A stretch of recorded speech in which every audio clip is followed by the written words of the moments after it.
غار ثور، قصے معبد و سراقہ، قوا میں آمد۔ سوال: حضور صلی اللہ علیہ وسلم اور حضرت ابوبکر رضی اللہ تعالیٰ عنہ کتنے دن تک غار ثور میں رہے؟ جواب: 3 دن۔ سوال: غار ثور میں قیام کے دوران کون رات کی تاریکی میں کھانا دے جاتی تھی؟ جواب: حضرت اسماء بنت ابی بکر رضی اللہ عنہا۔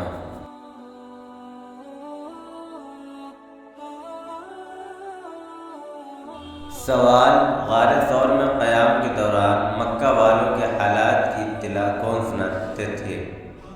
جواب: حضرت ابوبکر کے بیٹے حضرت عبداللہ۔ سوال: غار ثور میں قیام کے دوران کون بکریوں کا ریوڑ لاتے اور دودھ کا انتظام کرتے؟ جواب: حضرت عامر بن فہرہ۔ سوال: غار ثور کے راستہ پر کس نے اپنا جالا تن دیا تھا؟ جواب: مکڑی نے۔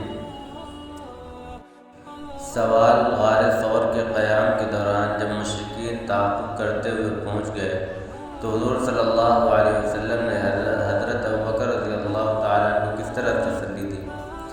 جواب: لا تحزن ان اللہ معنا، غم نہ کرو، اللہ ہمارے ساتھ ہے۔ سوال: غار ثور سے مدینہ کی طرف ہجرت میں حضور صلی اللہ علیہ وسلم کے ساتھ اور کون کون تھے؟ جواب: حضرت ابوبکر رضی اللہ تعالیٰ، حضرت عامر بن فہرہ، عبداللہ بن ارقد۔ سوال: ہجرت کے دوران کس راستہ سے حضور صلی اللہ علیہ وسلم مدینہ روانہ ہوئے؟ جواب: حضور صلی اللہ علیہ وسلم نے عام راستہ چھوڑ کر سمندر کے کنارے کنارے چلنا شروع کیا۔ سوال: غار ثور سے نکلنے کے بعد اسی دن حضور صلی اللہ علیہ وسلم کا گزر کس کے خیمہ پر ہوا؟ جواب: معبد کے۔ سوال: ہجرت کے دوران کس نے حضور صلی اللہ علیہ وسلم کا پیچھا کیا؟ جواب: سراقہ بن مالک نے۔ سوال: سراقہ بن مالک کی نظر حضور صلی اللہ علیہ وسلم پر پڑی تو کیا واقعہ پیش آیا؟ جواب: سراقہ بن مالک کا گھوڑا گھٹنوں تک زمین میں دھس گیا۔ سوال: ہجرت کے دوران حضور صلی اللہ علیہ وسلم کی گرفتاری یا قتل پر قریش نے کیا انعام مقرر کیا تھا؟ جواب: 100 اونٹنیاں۔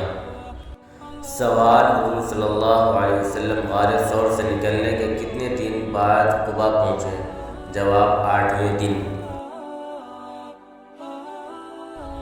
سوال: جس دن حضور صلی اللہ علیہ وسلم قبا پہنچے وہ کون سا دن تھا؟ جواب: پیر۔ سوال: قبا میں جو لوگ آپ صلی اللہ علیہ وسلم اور حضرت ابوبکر رضی اللہ تعالیٰ کے درمیان شناخت نہ کر سکے تو حضرت ابوبکر نے کیا کیا؟ سوال: حضرت ابوبکر رضی اللہ تعالیٰ عنہ حضور صلی اللہ علیہ وسلم کے سر مبارک پر چادر کے ذریعے سایہ کر کے کھڑے ہو گئے۔ سوال: حضور صلی اللہ